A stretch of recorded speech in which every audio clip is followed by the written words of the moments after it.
अस्सलाम वालेकुम रहमतुल्लाहि व बरकातुहू। आप देख रहे हैं पाक डिजिटल 2 में हूँ आपका मेज़बान सलाहुद्दीन।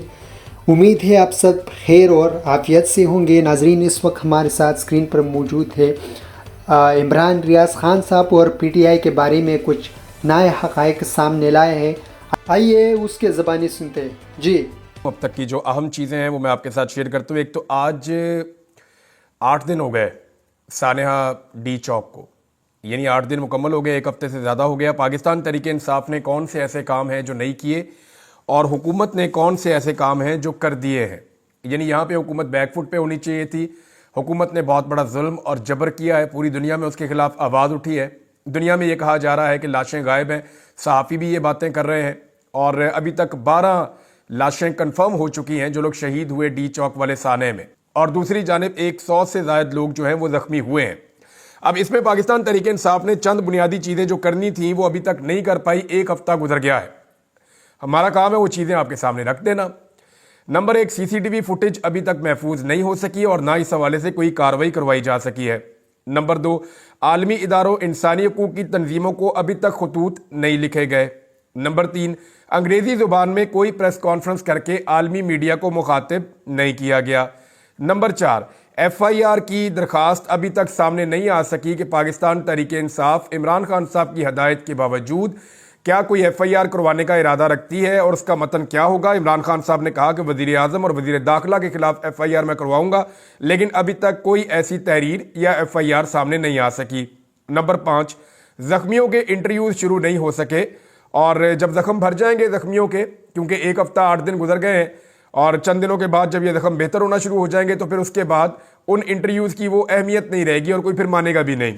नंबर 6, अदालतों से रुजू नहीं किया जा सका। यानी अगर आप जाते हैं CCTV फुटेज मांगने या आप FIR करवाने जाते हैं और आपका ये काम नहीं होता तो फिर आपको अदालत से रुजू करना पड़ता है, ये काम भी नहीं किया जा सका। नंबर 7, शोहदा के ख़ानदानों को अभी तक मुकम्मल इंटरव्यूज़ उनके नहीं हो पाए, हालांकि अब तक ये हो जाने चाहिए थे। नंबर 8, तमाम शोहदा की फैमिलीज़ को इकट्ठा करना चाहिए था। पेशावर के अंदर उनको इकट्ठा करते, एक प्रोग्राम करते, उनसे बातचीत करते और उनको जो 1-1 करोड़ रुपया देना वो भी दिया जाता उनको वहाँ पे, लेकिन ये भी काम अभी तक नहीं हुआ। 8 दिन गुजर गए। नंबर 9, हत्ता कि इमरान खान साहब ने अपने ट्विटर अकाउंट से जो बयानिया रखा, यानी इमरान खान साहब के ट्विटर अकाउंट से लगातार 2 दिन जो खबर शेयर हुई है, जो इमरान खान साहब का स्टेटमेंट शेयर हुआ है, उसकी इंटेंसिटी कुछ और है। इमरान खान साहब बात कुछ और कर रहे हैं, लेकिन पाकिस्तान तहरीक इंसाफ की क़यादत उसके नज़दीक भी नहीं है। यानी ऐसा लगता है कि इमरान खान साहब के ट्विटर से जो बयानिया है वो किसी और तरह का है, जबकि पाकिस्तान तहरीक इंसाफ की जो क़यादत का बयानिया है वो किसी और तरह का है। और इमरान खान साहब की बहन जो बात कर रही है वो मैच करती है उस बात से जो इमरान खान साहब के ट्विटर अकाउंट से आ रही है। नंबर 10, डाटा की मुकम्मल फरामी में अभी तक पाकिस्तान तहरीक इंसाफ सुस्त रवि का शिकार है। नंबर 11, ये जो लापता अफराद का मामला है, ये वो मामला है जो अगर कोई लाशें गायब हुई हैं खुदा न खास्ता तो उस मामले को हल कर सकता है। पाकिस्तान तहरीक इंसाफ अभी तक नहीं बता पाई 8 दिन गुजरने के बावजूद कि उनके कितने बंदे लापता हैं। देखिए, उनके वकला काम कर रहे हैं, उन्हें पता होना चाहिए कि हमारे इतने बंदे गिरफ्तार हुए हैं। पाकिस्तान तहरीक इंसाफ से डाटा इकट्ठा करें कि जनाब टोटल लापता कितने हैं, उनमें से ये बंदे गिरफ्तार हैं, बाकी बंदे अभी तक कुछ पता नहीं चल रहा कहाँ गए, क्या उन्हें मार दिया गया या गायब कर दिया गया या वो गायब हो गए। इस बारे में कोई इतला पाकिस्तान तहरीक इंसाफ अभी तक नहीं दे सकी कि उनके बंदे लापता कितने हैं। नंबर 12, रेंजर्स और FCA एहलकार जो हादसे में शहीद हुए उस पर पाकिस्तान तहरीक इंसाफ अभी तक हुकूमती बयानिए को काउंटर करने में नाकाम है। यानी हुकूमत लगातार कह रही है कि पाकिस्तान तहरीक इंसाफ ने रेंजर्स को शहीद किया, FC को शहीद किया, लेकिन ये जो शहादतें हुई हैं ये एक हादसे के नतीजे में हुई हैं। पाकिस्तान पीपल्स पार्टी का बंदा है जिसके पोते ने एक गाड़ी चला के मारा है और वो बेचारा कह भी रहा है कि जी मेरे से मर गए और मेरे से शहीद हो गए और मेरी ये गलती है कि मैं उन्हें देख नहीं पाया, लेकिन वो मामला पाकिस्तान तहरीक इंसाफ के खाते में डाला हुआ और इसको काउंटर करना चाहिए। तहरीक इंसाफ को हर जगह पे करना चाहिए, इसके ऊपर बाकायदा चाहे अलग से एक प्रेस कॉन्फ्रेंस कर दें। नंबर 13, जो स्नाइपर राइफल्स 2 अदद क्लेम की जा रही है पाकिस्तान तहरीक इंसाफ के कारकुनों की जानिब से, एक की फुटेज भी मौजूद है कि जो स्नाइपर ऊपर से लोगों को गोली चला रहा था उस स्नाइपर से जाके एक राइफल छीन ली थी, अमेरिकन साख्ता स्नाइपर राइफल, जिसके ऊपर वो लगा हुआ था टेलीस्कोप भी, और वो राइफल ले जाकर पार्टी की क़यादत को दी गई थी। अब वो जो है वो राइफल भी शो नहीं की जा रही, बताया नहीं जा रहा कि किस किस्म के हथियार इस्तेमाल किए गए उनके खिलाफ। अब पाकिस्तान तहरीक इंसाफ के पास करने के लिए बहुत सारा कुछ है, बहुत सारे काम हैं, लेकिन ये काम वो नहीं कर रही। नंबर 14, अस्पतालों के अंदर नहीं गई, अभी तक डाटा इकट्ठा नहीं किया पाकिस्तान तहरीक इंसाफ ने।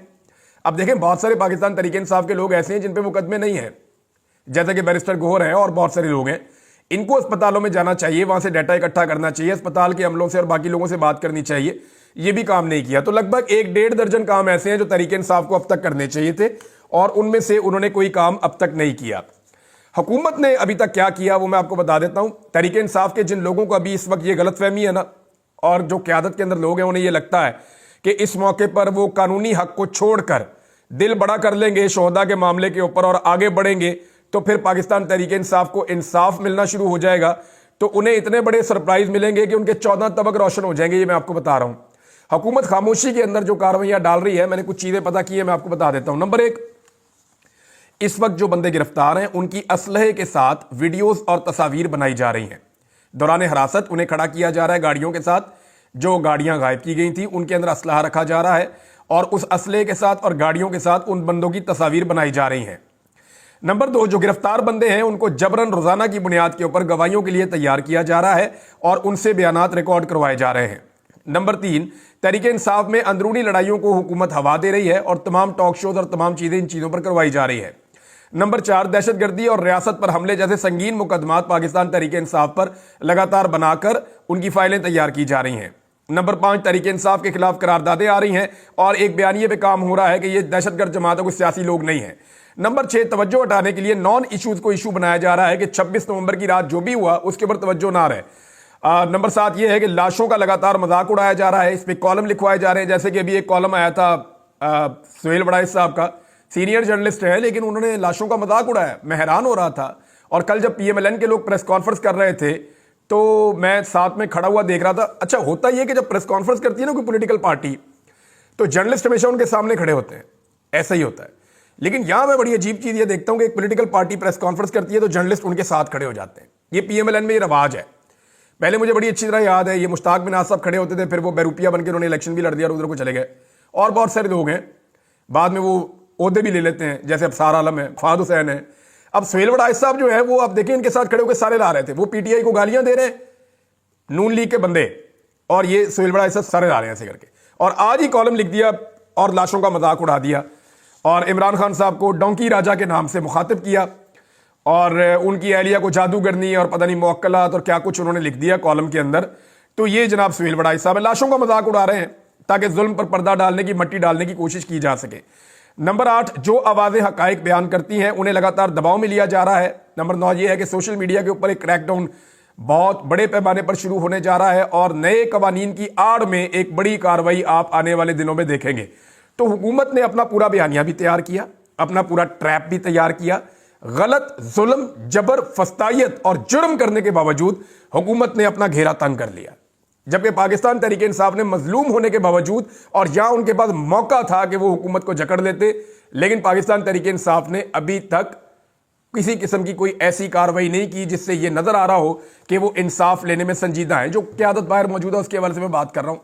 स्टेटमेंट तो इनके बहुत आते हैं लेकिन प्रैक्टिकली ग्राउंड पे अभी तक कुछ नहीं हुआ और 8 दिन गुजर गए हैं। ये 8 घंटे का काम नहीं था टोटल और 8 दिन गुजर गए हैं। यानी सानिया मॉडल टाउन जब हुआ था तो वो इतनी सी जमात थी, एक ही जगह पे उनका दफ्तर था, लेकिन वहीं बैठ के उन्होंने अपना पूरा कार्रवाई की और उन्होंने नून लीग की वह हुकूमत थी, तोती बोलता था उनका, सारी पुलिस, सारा निजाम उनका था, लेकिन उन्होंने अपनी FIR जमा करवाई। वो अदालत में गए, उन्होंने एक एक दरवाजा खटखटाया और बांध लिया और अपनी FIR करवाई फिर उसके बाद उन्होंने निजाम के खिलाफ। लेकिन पाकिस्तान तरीके इंसाफ ने अभी तक ये चीजें नहीं की।